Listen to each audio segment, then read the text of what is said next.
Bonjour à tous, mesdames et messieurs. Merci de nous retrouver dans Instant Vérité. Et vous êtes bien évidemment en direct dans Matin Bonheur. C'est une histoire de plusieurs dizaines de millions de francs CFA qui secouent le Burida, le bureau ivoirien du droit d'auteur. Irène Assavira, la directrice générale, est accusée de vider les caisses du Burida. Réunie en assemblée générale ordinaire, Irène Assavira, la directrice, a été révoquée de ses fonctions le 28 septembre dernier, mais la directrice du Burida est toujours en poste. Le ministre de la Culture et de la Francophonie a dépêché un audit, mais des artistes crient à la manipulation. Mesdames et messieurs, que se passe-t-il réellement au Burida?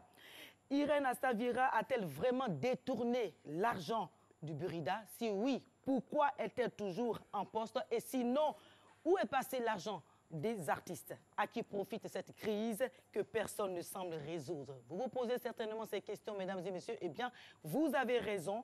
Et nous, pour vous, aujourd'hui, nous avons décidé de recevoir dans Instant Vérité Fadal D, porte-parole du collectif d'artistes pour le changement au Burida, CACB, artistes musiciens. Bonjour Fadal D. Bonjour. Bien, alors, le collectif d'artistes pour le changement au Burida, CACB, c'est quoi? Que fait exactement ce collectif pour les artistes? C'est un collectif qui se bat pour les droits des artistes. C'est un collectif qui se bat surtout pour qu'il y ait un réel changement profitable à tous les artistes de Côte d'Ivoire. Mais voilà, c'est pourquoi ce collectif est né, dont je suis le porte-parole. Tout simplement parce que nous avons remarqué sur quelle base se font les répartitions. Voilà, nous souhaiterons savoir et nous avons compris beaucoup de choses. Beaucoup de choses. Vous avez compris beaucoup de choses et c'est pour cette raison que depuis des mois, dans ce collectif-là, certains artistes demandent le départ d'Irène Vira de la tête du Burida. Oui, on peut savoir pourquoi? Non, parce que dans nos textes, il est dit que quand une faute lourde, dûment est constatée, que le ministre de la Culture peut mettre fin aux fonctions du DG après avoir été saisi par le conseil d'administration.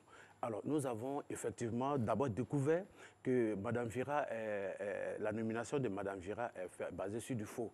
Parce que le ministre, non seulement a pris 3 arrêtés, ne serait-ce que pour sa nomination, mais dans le troisième arrêté du ministre, il est dit que chaque candidat doit déposer une caution de 200 000 francs, ce que Mme Vira n'a pas fait, alors que le ministre n'avait pas pris un 4e arrêté pour abroger le 3e arrêté.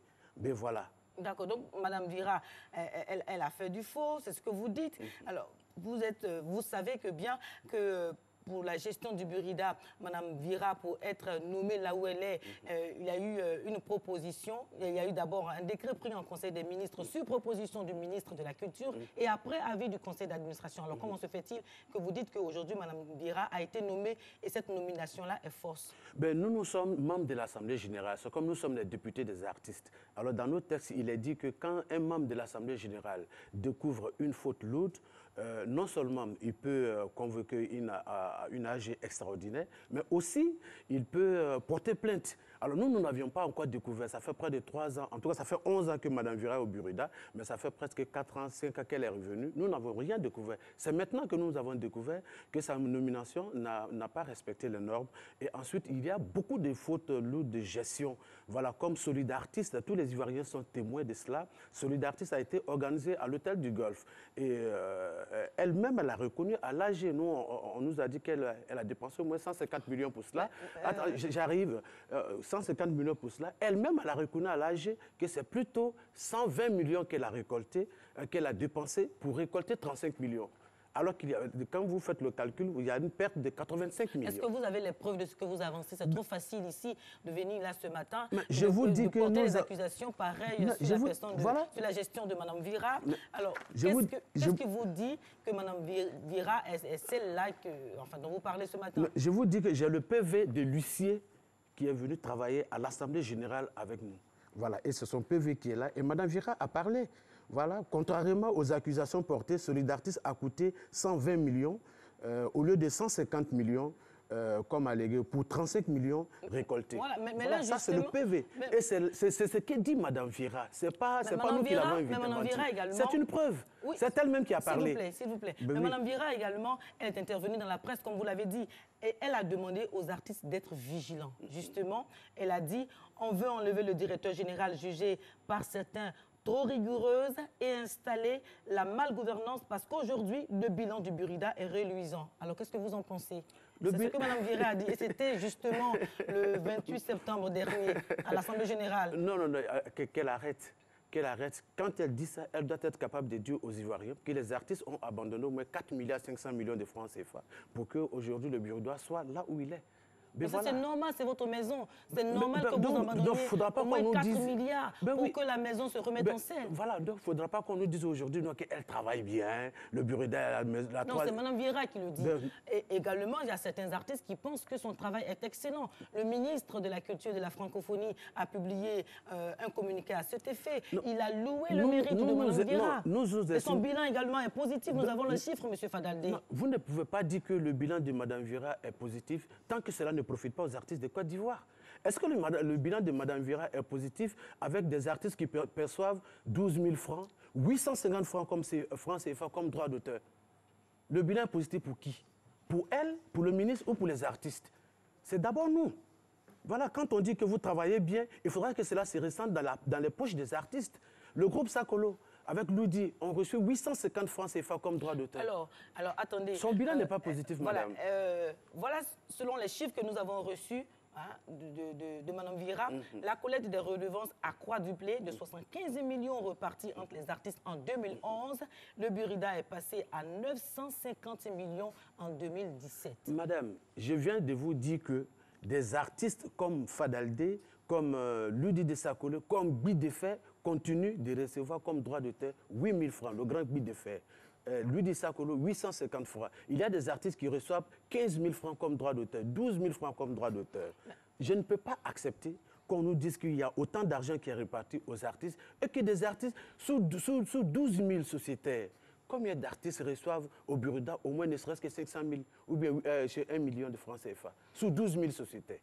Dans le même temps, il est dit qu'un artiste qui n'est plus en vogue, un artiste qui peut-être ne produit presque plus, excusez-moi, je ne veux pas vous offenser. Je ne veux pas offenser les artistes. Je vous vois venir. En fait, je vous vois venir. Oui, mais attendez, laissez-moi finir. Non, je vous aide. Laissez-moi finir, s'il vous plaît.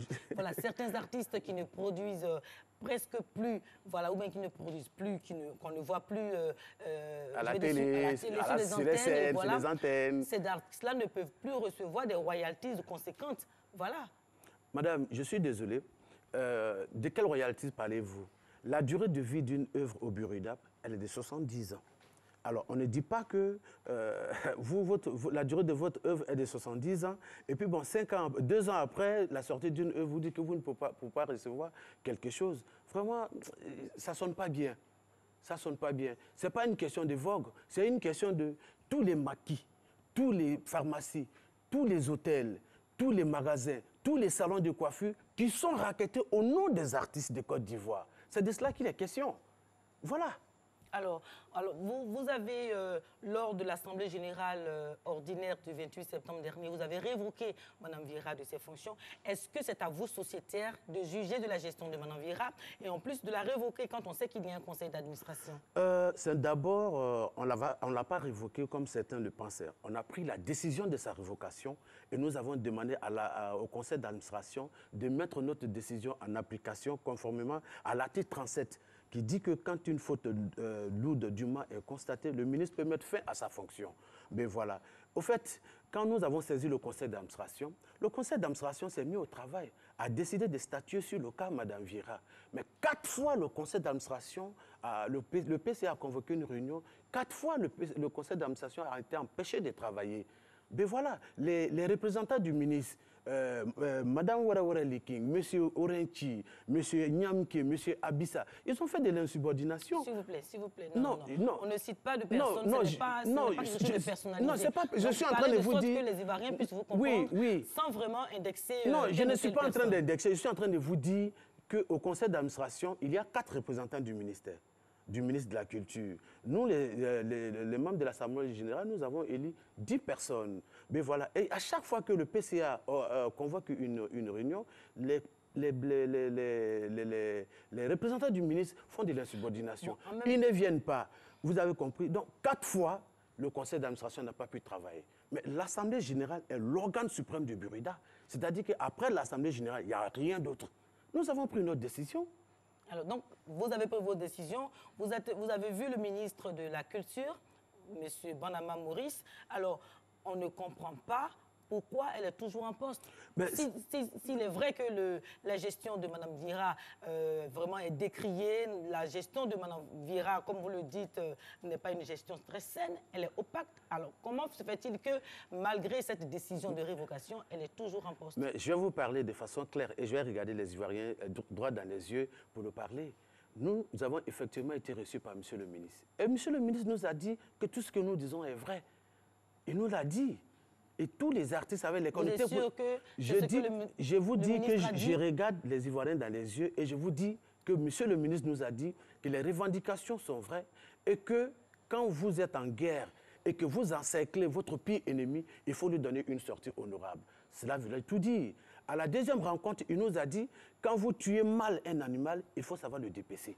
C'est le ministre qui nous le dit. C'est le ministre qui vous le dit, pardon. Mais en même temps, le ministre a fait sortir un communiqué. Vous avez connaissance de ce communiqué-là. Il a loué le travail de Mme Vira. Il dit qu'elle fait un travail assez excellent. Non, il a dit, dans ce communiqué, je l'ai bien écouté et il a dit, il y a une partie des artistes qui dit qu'elle travaille bien et qu'il y a une autre partie qui dit qu'elle ne travaille pas bien. Mais je souhaite revenir sur ce communiqué parce que c'est nous, ce n'est pas le ministre qui a saisi dans votre introduction. En autre point, le ministre, justement, a proposé un audit des comptes du Burida. Et vous criez à la manipulation. Non, qu'est-ce qui se passe? Ça, je voulais revenir en fait. Dans votre introduction, c'est nous, le CACB, qui avons saisi l'inspection générale d'État. C'est nous qui avons saisi la haute autorité pour la bonne gouvernance et non le ministère. Alors nous trouvons que le ministre est partie prenante, le ministère est partie prenante dans la crise au Burida. Alors nous considérons que l'inspection générale d'État est une institution neutre qui peut nous faire un travail propre. Alors quand vous dites que le ministère de la Culture est partie prenante au Burida, dans la crise. Dans la crise, voilà. Oui, parce que nous n'arrivons pas à comprendre qu'avec toutes les preuves que nous avons déposées sur le bureau du ministre, c'est-à-dire l'audit sur le travail de Mme Vira, les FSAC qui ont déclenché cette situation, dont Pat Sako a parlé, dans l'audit, il est dit de façon claire que Mme Vira donne de l'argent main à main aux agents du ministère. Pourquoi vous dites que l'audit commandité par le ministre de la Culture est une manipulation? Parce que tout simplement, ce n'est pas le ministre qui a commandité l'audit. C'est nous qui avons commandité l'audit. C'est nous qui avons demandé l'audit. C'est le CACB qui a demandé l'audit et non le ministère. Et nous avons demandé à l'inspection générale de faire l'audit. Alors nous ne comprenons pas pourquoi aujourd'hui cet audit est confié aux inspecteurs du ministère de la Culture. Mais ce ne sont pas les inspecteurs du ministère de la Culture, ce sont les inspecteurs de l'inspection générale d'État. Non, je vous dis que c'est nous qui avons... Ce sont les inspecteurs de l'inspection générale d'État, s'il vous plaît. Il y a ce que le communiqué dit. Et moi, j'ai travaillé avec les inspecteurs dont on parle. L'inspecteur, si vous voulez, M. Keita, on a travaillé ensemble. Ce sont effectivement les inspecteurs du ministère de la Culture et non les inspecteurs de l'inspection générale d'État. C'est maintenant que le ministre a adressé un courrier au président du conseil d'administration pour dire que l'inspection générale d'État a décidé de reprendre en main le dossier. Alors donc, le ministre, l'inspection générale d'État... Donc nous ne comprenons pas pourquoi elle fait toutes ces manipulations. Non, voilà. Vous dites dans ce que vous avez dit tout à l'heure, vous dites que le ministère de la Culture, voilà, est partie prenante de cette crise. Je veux bien comprendre la partie où le ministère est partie prenante. On veut bien comprendre. De quoi s'agit-il? Qu'est-ce que vous avez comme preuve pour dire cela? Parce que la première des preuves, c'est qu'on ne comprend pas. Nous avons donné toutes les preuves à M. le ministre de la mauvaise gestion de Madame. Et nous ne comprenons pas pourquoi aujourd'hui, monsieur le ministre, madame est encore à son poste. Nous ne comprenons pas pourquoi, quand le conseil d'administration que nous avons mis en place doit travailler par rapport à la révocation de madame et que les représentants du ministre refusent de venir au conseil. Nous ne comprenons pas. Il y a une manipulation qui ne dit pas son nom. C'est en cela que l'Assemblée générale a pris sa décision, l'organe suprême. Mais il est normal que le ministre de la Culture, à un moment donné, qui est votre ministre de tutelle, il est normal qu'il intervienne pour trouver une solution. Mais oui. C'est normal. Donc, ce n'est pas parce que le ministre est intervenu dans cette situation qu'il est parti prenant. En temps normal, un ministre, quand il y a une telle situation où on vient vous dire qu'il y a malversation, vous devez taper le poing sur la table et puis convoquer. Mais pourquoi vous nous faites ça pour vous dire que quand vous tuez un Allemand, il faut savoir le dépasser? Non, mais ça, ce que vous dites là, non, ça, c'est la vérité. On n'en sait rien du tout. Non, mais je suis en train de vous le montrer. Non, mais moi, je suis la preuve. Nous aussi, on a fait nos recherches, mais oui. on a fait nos investigations, mais oui. on a rencontré peut-être le ministre, si vous ne le savez pas. Oui. Voilà, donc, en fonction de cela, moi, je vous pose des questions. Je vous réponds. Je vous dis que nous avons déposé, c'est nous qui avons déposé l'audit sur le bureau du ministre. C'est nous qui avons donné la signature falsifiée lors de la nomination de Mme DG. À qui profite cette crise-là, selon vous? À qui profite cette crise que, visiblement, personne ne veut la crise résoudre. ne profite pas aux artistes de Côte d'Ivoire. Mais voilà. Alors, est-ce que vous voyez derrière cette crise-là une volonté politique, une volonté de politiser, si je peux m'exprimer ainsi? Bon, en tout cas, nous voyons que derrière la crise, surtout derrière la décision, la résolution de l'Assemblée générale, le fait que Mme Vira soit encore au Burunda, nous voyons un soutien, et ça je suis clair là-dessus, un soutien du ministère de la Culture. Parce que, et je m'explique, parce que la décision de révoquer Mme Vira vient effectivement du ministre. C'est ce qui est dit dans nos textes. Voilà, le ministre peut mettre fin à sa fonction après avoir été saisi par le conseil d'administration. Mais le mécanisme qui est mis en place est faire en sorte que le conseil d'administration ne puisse pas saisir monsieur le ministre. Je vous ai dit tantôt que Mme Vira est nommée par décret pris en conseil des ministres sur proposition du ministre de la Culture et après avis du conseil d'administration dont font partie les artistes. Madame, je vous dis une seule chose. Nous sommes pratiquement à la fin de l'émission. Oui, mais je vous dis une seule chose avant de finir. Voilà, avant de finir. Pour être candidat en Côte d'Ivoire à l'élection présidentielle, la CEI demande que chaque candidat verse au moins 20 millions. Si tu n'as pas versé cet argent, tu ne peux même pas être candidat après il faut être président de la République. Madame Vira est basée, sa nomination est faite sur du faux. Alors, donc, Fadadé, artiste musicien, porte-parole du collectif d'artistes pour le changement au Burunda CACB. Fadadé, merci d'avoir répondu aux questions des Ivoiriens afin de situer les responsabilités sur la crise qui prévaut au Burunda. Alors, mesdames et messieurs, merci d'avoir suivi Instant Vérité. Je vous laisse avec Marco et Alex. Merci beaucoup, Gabriel.